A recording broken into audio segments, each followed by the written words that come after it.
Real estate is about freedom, choice freedom, time freedom, and money freedom, and the impact you can make with that freedom.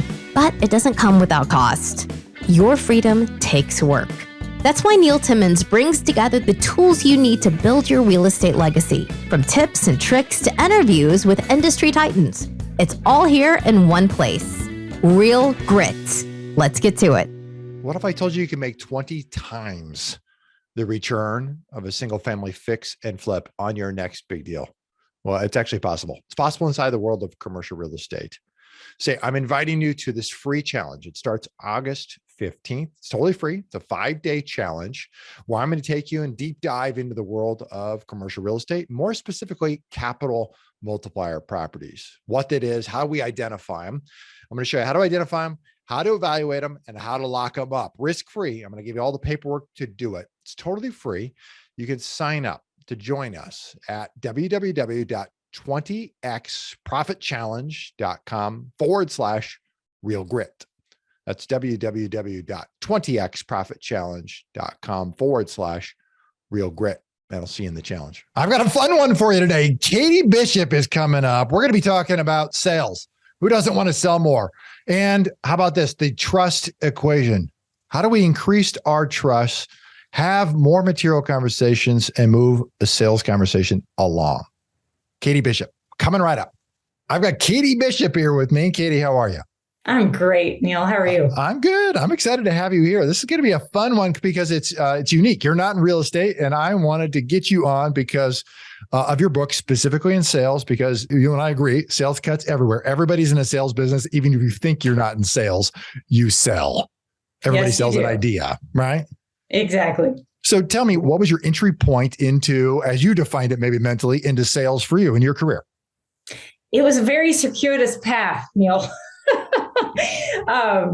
I had a lot of failures first, and then I had so many failures that I needed advice from someone who had walked the path before me. So it took a few humbling experiences to get to where I wanted to be. Yeah. Yeah. So maybe when it comes to selling goods or services, what was the first thing you ended up selling personally? Well, it's actually, I think it'd be more interesting if I backed up to why I got into the industry I did, which was insurance, which does have a lot of overlap with real estate, because obviously, if you're working with real estate, you're going to have to get insurance, or someone's going to have to get insurance. Sure. And I was a property underwriter, mostly a product liability underwriter, but also underwrote GL premises products. So for real estate, property, and GL premises is oftentimes a big deal. But the way I got into that was because, well, it was a dark day. I had floundered around a few different ways, and I took a weird path to Texas because a friend of mine from college suggested I join him in a multi-level marketing company. Now, I have nothing against MLMs. I learned a lot about sales and humility, but it did not pay the bills. And I had to take a few other part-time jobs to cover my rent of a 1-bedroom apartment in Houston that I shared with 2 other women, where we all slept on the floor.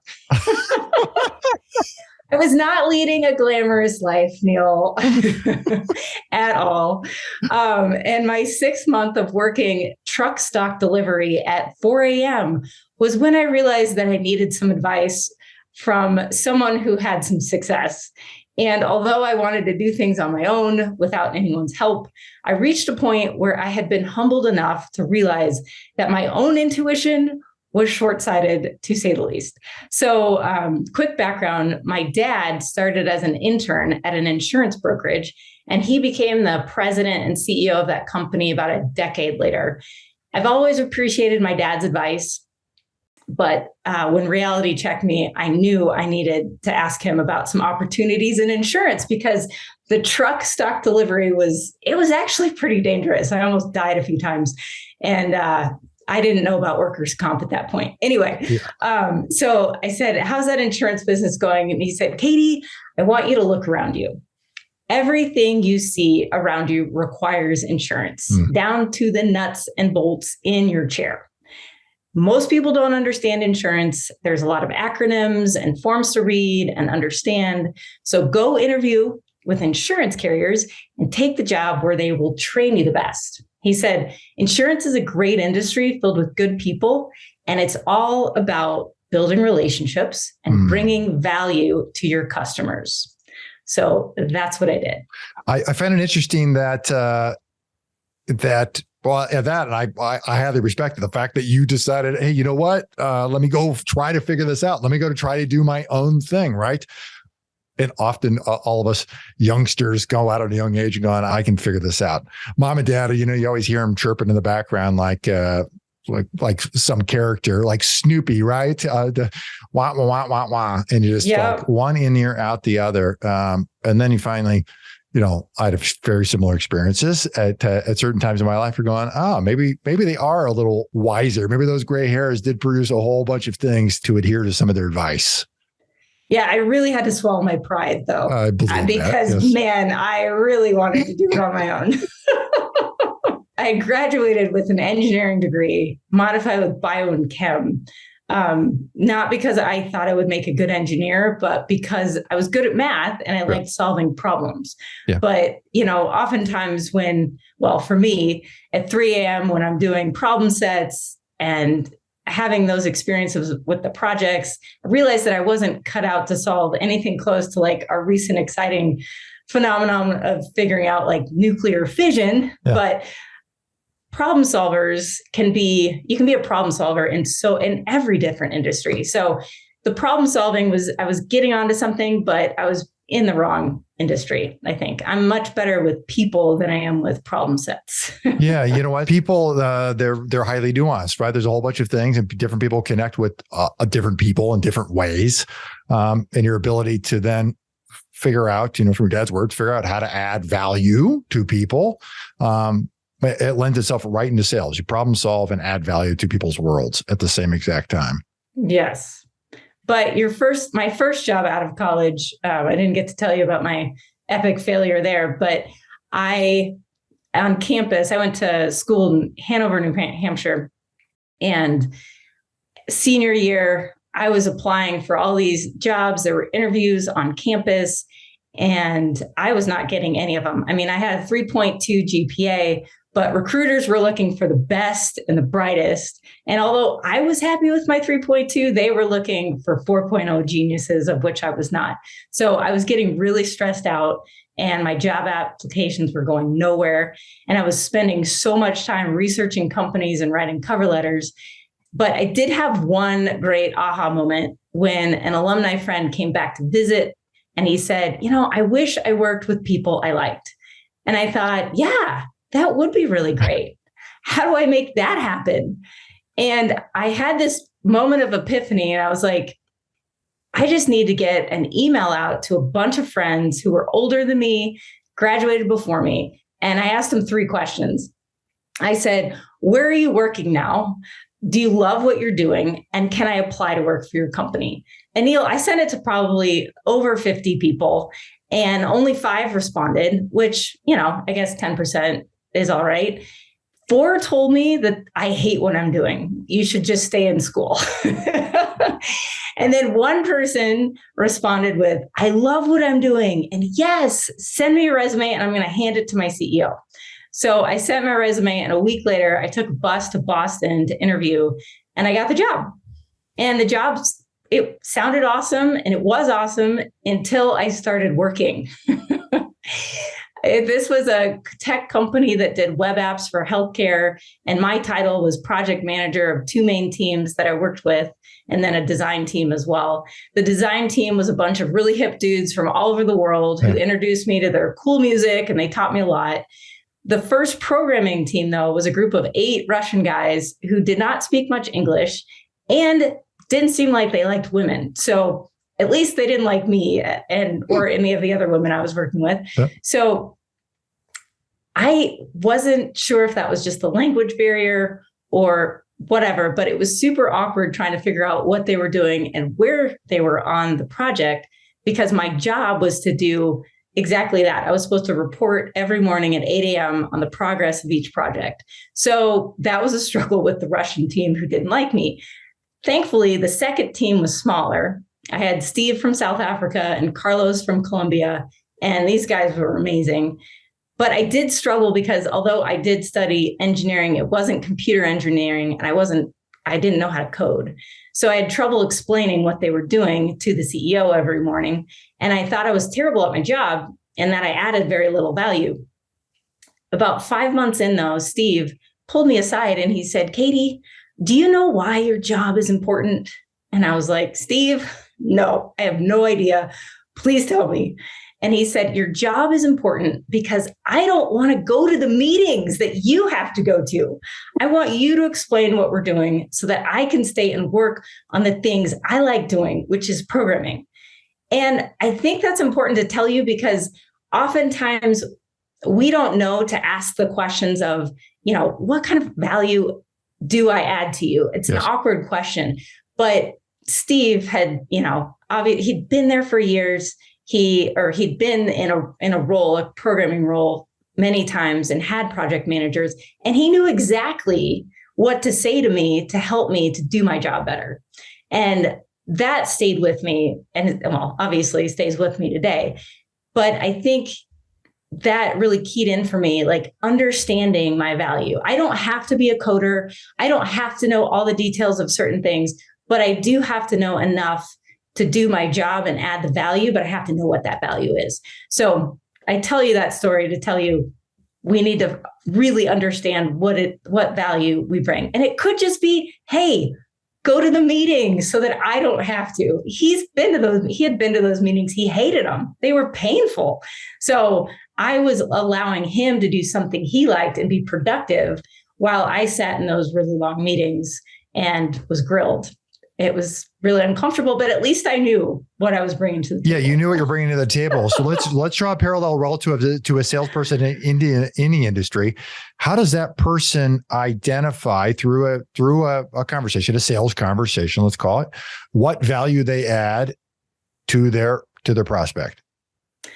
I think the biggest understanding and what I can say simply is it's actually one of the rules in our book. It's questions are rarely questions. You have to understand the why. When people ask questions, this might sound manipulative, but people might not know that they're doing this, but they actually have a reason for asking that question. Obviously, we're in a podcast, so you're asking questions so that we can add value to your audience who's in real estate. But if we were in a personal conversation, you might ask a question because you're curious about something. Maybe it's something that you like as well, or maybe you have something on your mind and you want to take a person somewhere. So understanding and evaluating what that is, oftentimes we can't understand it until we look inside the sentences and what they're saying. So we have to really kind of break down what they're saying, but also bounce a question. So if you were to ask me, what do you think the biggest value is that you can bring to sales? Neil, that is a really interesting question. Tell me why you're asking me that. Yeah. What's the intent behind the question? And then go down that path. Right. Yeah, exactly. Okay, well then let's play that out. What's the biggest? I'll actually answer it. So let's go down this. Let's go down this rabbit hole. I'm asking the question because I want to improve personally at sales. How about this? I want to improve personally at sales so that I can drive greater top line, bottom line revenue to our business. And tell me, what is your business like? Who do you support others in your business? Do you have a team of people? Tell me about why you want to increase your revenue. Is it to get a brand new car? What is it? Great question. So I'll take the position of that. My business is, how about this? Buying properties direct from owners, whatever that property happens to be. Sometimes it's houses, sometimes it's commercial property. And so I can, of course, derive the personal benefits of dollars and cents, but then support our team. That's sales on the frontline sales is how we pay how we keep the lights on around here. Yeah, exactly. You've got to be able to pay your bills, pay the people who work for you, and also provide a purpose for people. It's fun to win. It's fun to bring bring money in the door. You can do things with money. Without bringing in the sales, you're not able to do anything with it. So I love that answer. Thanks, Neil. Great job. Yeah.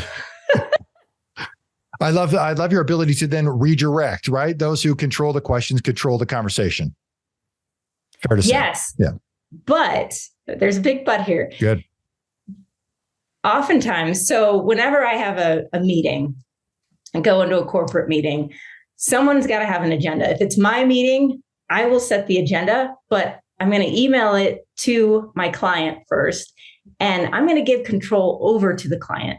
And I'm going to say, is there anything that you'd like to add to this agenda? And then when we get to the meeting, where would you like to start with this agenda?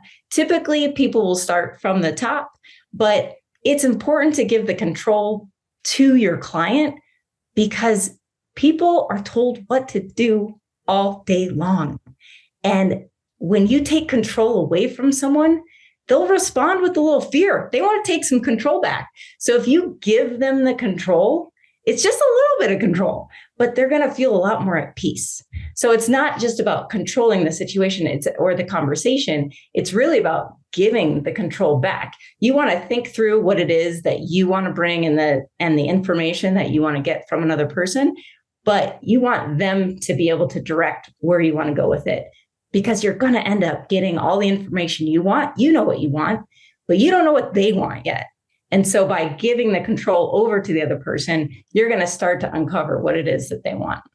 Well, elaborate a little on that. How do we actually go from to uncover what it is that they want? So I'm thinking in the sense of real estate, we know absolutely what's going to be required that we must get from someone in order to make a decision. And what we really want is to identify their motivation, because the numbers are going to be what the numbers are going to be. That just is what it is, right? But how do we uncover, how do we pull that onion back to a level of motivation? Let's take something specific. So perfect. What was your last sale? Tell me about, or can you talk about it? I don't know. Yeah, no, we just closed on a mobile home park 9 days ago. So we just bought a park. So how about that? We were direct to seller on a mobile home park. Okay. And that's our most recent purchase. Okay.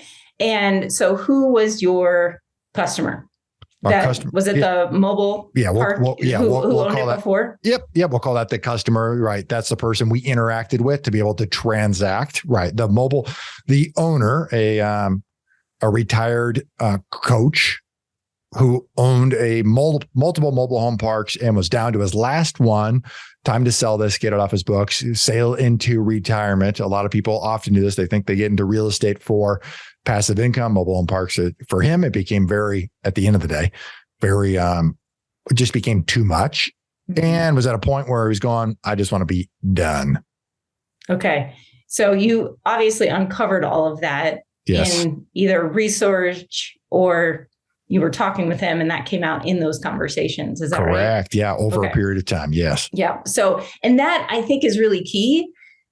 So another rule in the book, you've got to go slow to go fast. How long from the first conversation that you had to the end of the deal? How long was it? You just hit it on the head here. First conversation to close, I'm going to say, I'm going to ballpark 4.5 months.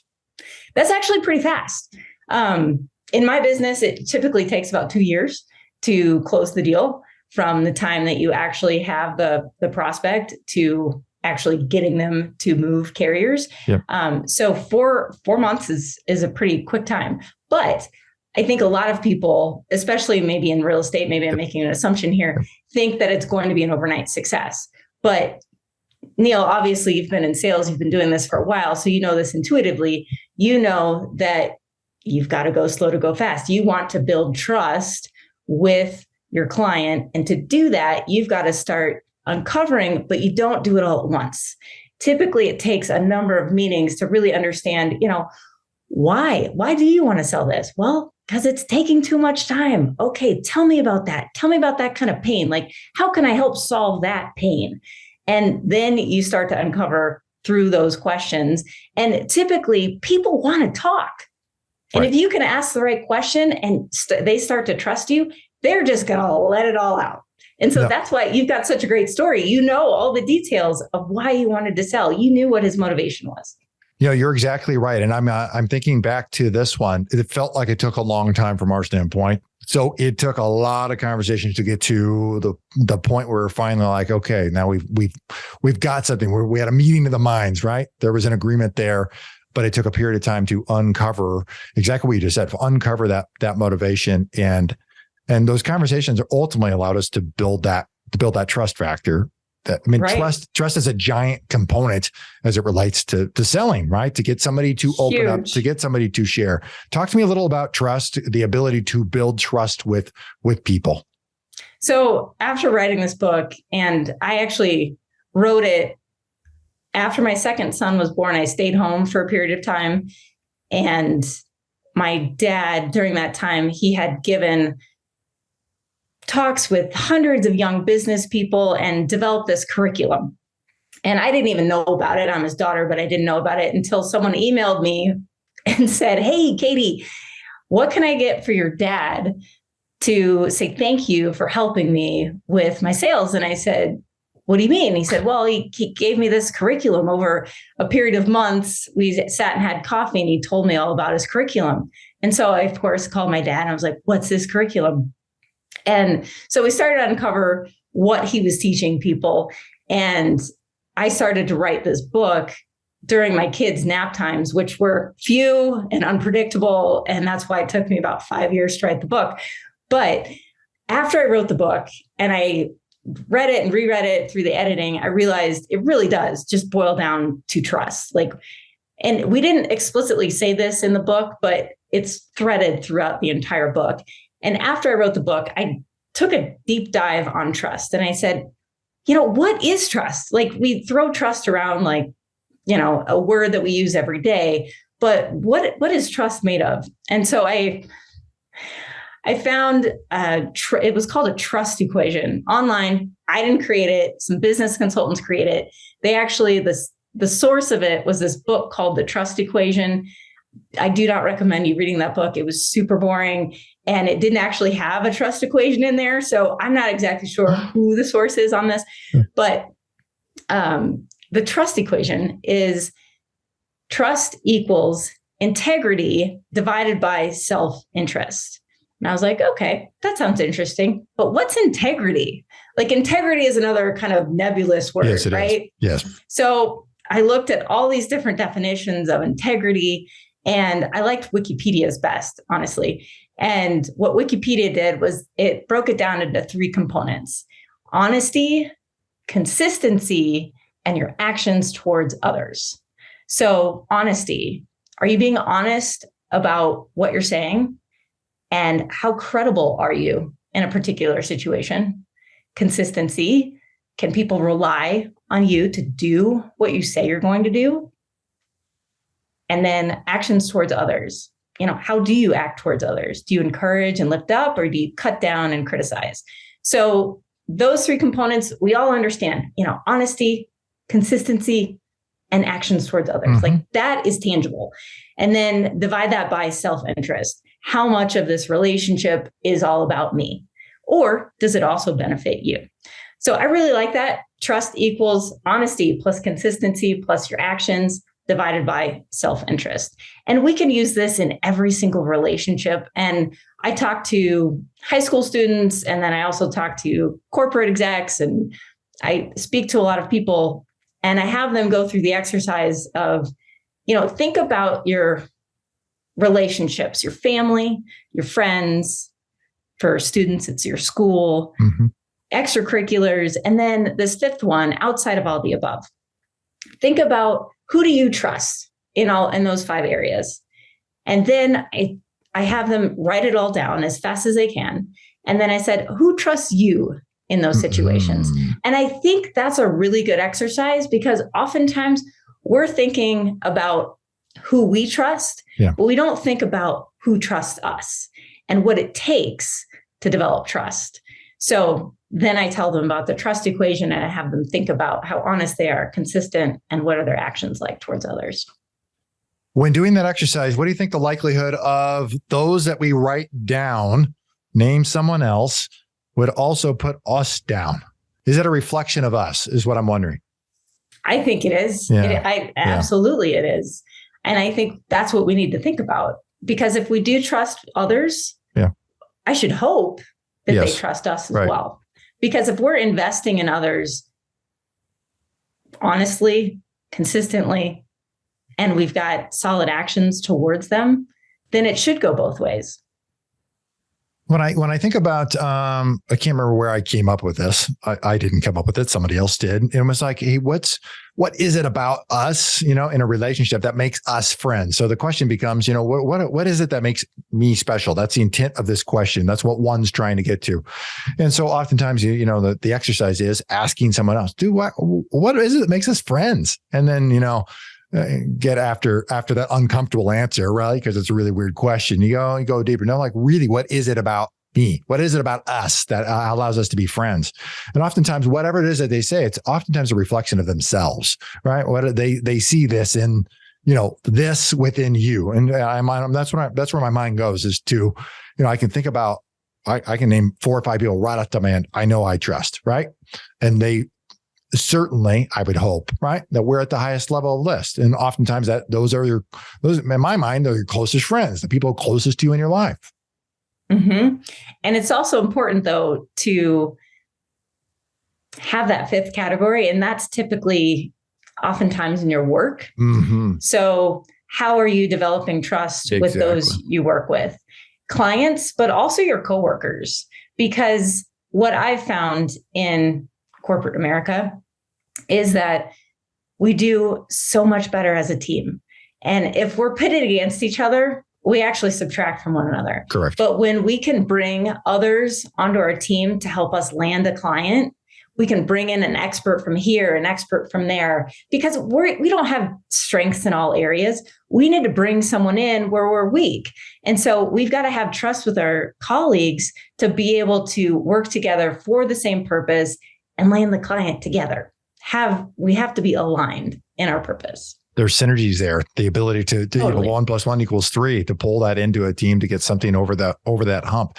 Let's talk about that from an external standpoint. I'm dealing with any of us in a sales conversation. We're dealing with whatever it happens to be, a seller, a real estate broker, whatever that is. How do we move up in that, get that trust equation, if you will, to increase the likelihood that we are trusted? How do we demonstrate that? How do we, increase those avenues that lead to ultimately, for us, a transaction at the end of the day? Yeah, I think, it first depends on what kind of environment we're talking with them in. If it's, if we're going for beers, that's a more personal environment. Things are a little looser. You get to talk about, their health, their wealth, their relationships. How could you help them in one of those 3? Yeah. That's easy. But when we're in a work situation, we're in an office, we're going for a visit, they know we're coming in and with a business relationship, it's understanding where we can help solve their problems at work.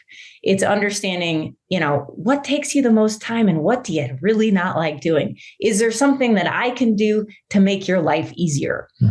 And we can start to have those kinds of conversations. It's fun. And then be able to add real value to someone, right? Just by having just by that question, it indicates, that you care. And then all of a sudden it breaks down barriers. Totally. People want to be asked about their lives and how to make it easier because, Neil, as you know, we all have a lot going on in our lives. Correct. And none of us have work-life balance. We're just like trying to reach that elusive work-life balance, yes. But things are falling apart all over the place. Correct. And everybody has some pain. We're all walking around with pain in it. And if there's something that someone else can offer to alleviate some kind of pain, man, that would really make me trust you a little bit more if you can really follow through on what you say you're going to do. Yeah, you're totally right about that. Tell me the title of the book, and then at the same time, who's this for? What type of person should absolutely pick this up? Oh, thanks for asking that, Neil. I really appreciate it. So the book is called The Best Seller. Yep. Good title there. Yeah. And it's for young professionals, truly. It's for people just coming into their first job because it is a real slap in the face when we start our first job. No matter if you're coming out of high school or coming out of college, it is a rude awakening. And so oftentimes we're thrown into this work environment, whatever it is, and we don't really understand the bigger picture, because as a high school student or as a college student, we're still just really thinking about ourselves and not about anyone else. And so what this book does is it helps kind of open that aperture, get that bigger perspective of, oh, my interactions with each of these people actually makes a difference. So I wrote it for young professionals. Yeah, no, that's terrific. We'll make sure we get the link in the show notes below for anybody who wants to pick that up. Let's do this. I want to move on to the final segment, what I call for impact. Your favorite quote: people really need help, but they may attack you if you do help them anyway. Give the world your best and you may be kicked in the teeth. Give the world your best anyway. It's an excerpt from Paradoxical Commandments by Kent Keith. What about that resonates most with you? Helping others is difficult. Yeah. And we're called to a higher purpose than just getting praise for doing good work. If and when we do get kicked in the teeth, I do think it's important to do a post-mortem on it. Sometimes there's a reason we're kicked or attacked. Sometimes we're only seeing things from our perspective, and we may need to adjust our thinking or our approach. And oftentimes we're attacked for doing good or kicked in the teeth when we do give our best. The response is not necessarily due to our actions. It's actually a reflection of deeper issues that the other person is dealing with. Yeah. So I like this quote because it gives both sides. It's not like this Pollyanna-ish quote. It calls out the light and the dark and urges us to a higher calling or a purpose. Yeah, that's terrific. I must say, you're the only person to date who said the words post-mortem on the show. Sorry. No. I'm in insurance, so I deal with bodily injury and property damage. And claim services. So my right hand here at the office, Ava, came up with postmortem about a year ago. We do it every month and reflect on the previous month that took place. Every single transaction gets dissected in our business every single month with the entire team on the call for 60 to 120 minutes. That is a great learning experience. Good job. It is wonderful. And it has absolutely moved the needle in our business and produced real dollars and cents, because we're able to, in practically real time, if you will, in short real time, identify, how'd this go here? How can we fix that? Or what happened? Where did this opportunity come from? Let's mine this opportunity whole a little differently. Yeah. There's some things that we've really learned from it. But I had to comment on the words that came up, because every time she says it, she laughs because she thinks it's hysterical. Tell me, what do you think holds most people back professionally from hitting their next level? I think a few things. I think sometimes it's that we don't have the right relationships yet. I do think relationships open the door to other opportunities. Mm-hmm. Maybe we haven't established strong enough trust in those relationships. As we say in the book, it's not just who you know, it's who knows you and trusts you. So that's super important, is to really have that trust. And then there's always the fear factor. That quote, Paradoxical Commandments, if you go one line up, it says, hold on, I have it in here. It says, and we have that quote in our book. What you spend years building may be destroyed overnight. That's the fear, right? Yeah. So you have to have the courage. He says, build anyway. So we've got to somehow get past that fear. I think we all have so many different fears, and understanding what those fears are. Honestly, I love that you do the postmortem on all the deals, because you start to shed light on, okay, yeah, we had these problems, but this is how we solved them. And you're taking away fear because you're reminding yourself of the obstacles that you were overcoming. Yeah, it's also a wonderful team building exercise at the same time, because things don't always go right. And it's up to the leader to fall on the sword at all times. And let's open up and have a real conversation about how we can improve. Right. Outside of insurance and sales specifically, what are you most passionate about in your life? People. Yeah. My family, first and foremost. Yeah. But I love meeting new people, and I love having deep conversations with old friends and new friends.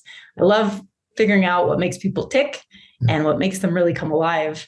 I love asking about their journeys on life and figuring out why we keep falling on our faces because we do all the time, but then also how to climb out of the holes we often dig for ourselves. You seem like a person who's very inquisitive. Is that fair to say? I am. I'm a very curious person. What's the genesis of that? I've tried to think about that. When I was little, like 8 years old, my dad would take me to networking events with the old people, like as an 8-year-old, super awkward. But he made me shake hands with the people in the room. Yeah. And he said to me, Katie, people like talking about themselves. So you don't have to figure out what to say, but you do need to figure out how to ask the right question. And so I am just constantly thinking about questions and wanting to understand. And also, what a great opportunity. I've tried doing this with my kids. They are not, they do not want to do that. And so I don't know if I was compliant and I went along with my dad, or if my dad was like, tough, this is what you're doing. So sometimes I do that with my kids. I'm like, sorry, this will help you later on and you'll thank me later. But not all kids are going to say yes to that. But what a great exercise. So I don't know if that was the genesis of it, but it certainly helped me figure out that questions are really important for finding out some really interesting things about other people. Do you journal? Yes. Do you journal? Do you journal questions? I'm wondering if you have a database, a bank of questions. I've got them all over. Oh, it's totally true. I can see it. Yes. I hit it on the head. Yeah. Actually, I worked with a nonprofit and I said, and they do a family ministry. And I said, what you need to do is you need to do these cards where you write questions so that families can ask questions at dinner time.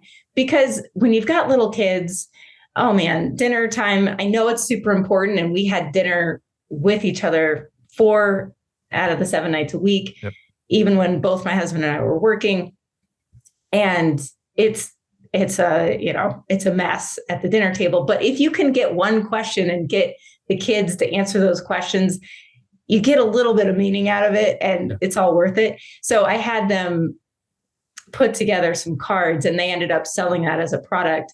So they wrote questions for families. And I think there's actually a number of companies that do that now. But yes, I love good questions and they're fun.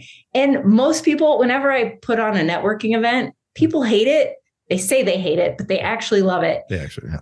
I make them answer. I hand out questions and then I have them get into small groups and I make them ask the questions, about stories from their past, just so that people, first off, not just one person is doing all the talking, everybody gets a turn because people want to be known. Yes.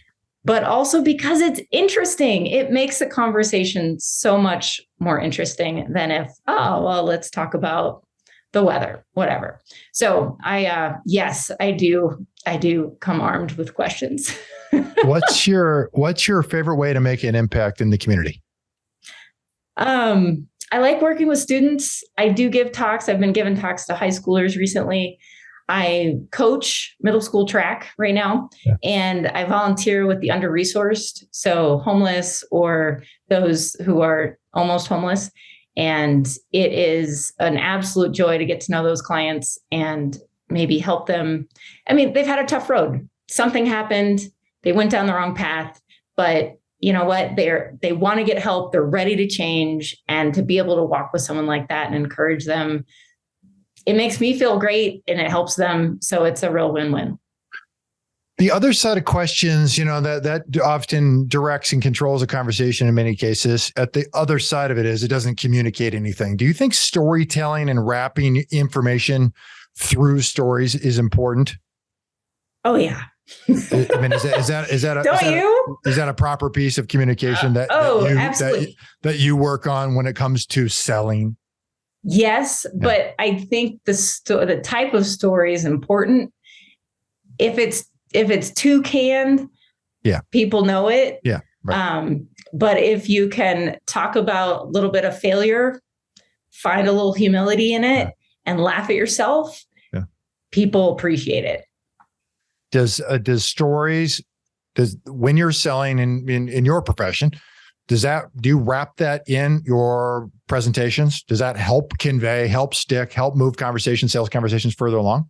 Typically for us, it's claim stories. So it's losses, big losses, talking about those and why you need the right insurance to protect from litigation or from losses. Yeah. So yes, absolutely. And finding the right stories is important. So that's why it's important for me to know that claims service people understand what the stories are. I mean, obviously you're going to take out names and all of this, but I mean, we have loss histories of every client, and every loss is a story. Yeah. It's really interesting. The ability to have the sales conversations and what you've demonstrated, and obviously in the book as well, the ability to build trust through, demonstrating it through your conversations, through stories, and through asking really good questions. Because I think really good questions often lead to a person sharing a lot. And the more they share, you're building trust simply by asking good questions and sitting there listening, being engaged, having an engaging conversation. And that's key. We do have to listen and engage. Correct. So exactly. I mean, if you ask a question and then you're looking all over the place, like, okay, when can I leave? Yeah. That tells a different story. Correct. Body language is a big deal, isn't it? Yes. Yeah. For people, they want to find you, they want to follow you, they want to connect with you. Where can somebody go? What should somebody do? I have the handle at katiebishop.us for most social media. So that's LinkedIn, that's Instagram. I'm on TikTok. I know it might be banned soon, but hey, I'm still on there for now. And what else? Oh, I guess there's Facebook as well. Facebook, I'm just under my name. Yeah, perfect. We'll make sure we get those links in the show notes. No. And Amazon. And Amazon's where you find the book or the audiobook. Yeah, perfect. You guys can find all those links below in the show notes to be able to connect with Katie and get the book for yourself or for a gift for somebody. Great. It's great if my oldest is 17, get into the point where, sooner or later they're going to be out. That's a perfect gift for somebody who's in that age category, coming of age, if you will, for that perfect person. Now, I'll mention this to you, Katie. You and I, and for the audience's benefit, we went to high school together. We haven't seen or talked to each other in 25 years, though. And you don't know this, but I went to the University of Iowa. I went to graduate school at the University of Iowa here in Des Moines. I went there for one semester. And that was the same, must have started in January, 2 weeks before I got my real estate license. And that first January, I made $15,000 selling houses. I came home, from that month, and I told my wife, never in hell am I going back to this school. I'm going to finish this semester and I'm done. Now, here's the part that you don't know. Your father spoke at one of the 2 or 3 classes that I must have taken. I remember exactly 0% of anything I was ever taught at anything there. Your father told a story, and I don't know why it stuck with me, because I didn't know him. I don't know if I've ever met him. Other than sitting in a classroom. Certainly knew of him and his accomplishments. But it resonated with me to the extent that I probably didn't put it in practice till years later. But he told a story and he went on, and with the piece that it had to do with being impactful to your employees. And one thing he said was never be too busy to do your job. What it was wrapped in, the story was wrapped in about there are people inside of your organization going about their day, doing their thing. And your job as a leader of the organization is to make impact in their life, to make their job better, to make it easier, to be there, to be a leader in what you're doing. And being too busy in our busy work, you can never be too busy to do your job. I never forgot that. It's made deep impact in how I give thought to being a leader inside of my organization. So I just thought I would share that with you. Thank you for sharing that story. Yeah. That means a lot. No, you're welcome. He'll listen to this podcast, so he'll get to hear it. No, wonderful. Well, thank you so much. I appreciate your time. And for everybody at Real Grit, I'm Neil Timmins, reminding that real estate requires real grit. See you next time. What if I told you can make 20 times the return of a single family fix and flip on your next big deal? Well, it's actually possible. It's possible inside the world of commercial real estate. Say, I'm inviting you to this free challenge. It starts August 15th. It's totally free. It's a 5-day challenge where I'm going to take you and deep dive into the world of commercial real estate, more specifically, capital multiplier properties, what that is, how we identify them. I'm going to show you how to identify them, how to evaluate them, and how to lock them up risk-free. I'm going to give you all the paperwork to do it. It's totally free. You can sign up to join us at www.20xprofitchallenge.com/real grit. That's www.20xprofitchallenge.com/real grit. And I'll see you in the challenge. If you like our content and want more, you can access it at realgritpodcast.com. You hear it guest after guest. Instinctively, you already know it. But let me call it out. The most expensive action is inaction. The real estate market is full of opportunities. You just need to uncover them. You can build a business that lasts for years, makes monumental impact in the lives of those that you love. It's not just about business, but about the freedom you get because of it. Have you ever heard the saying, if you want to go fast, go alone. If you want to go far, go together. I believe that partnering is essential. In fact, I partner with hardworking investors all the time. The point is that you can get a lot further with the right partner. Let me say it again, the right partner. If you've ever thought about partnering with anyone, or if you have a partner now, I encourage you to download my free Partner and Profit Guide, which includes the top 5 must-answer questions to evaluate a profitable partnership. You can find it at www.legacyimpactpartners.com. I'll see you in the next episode.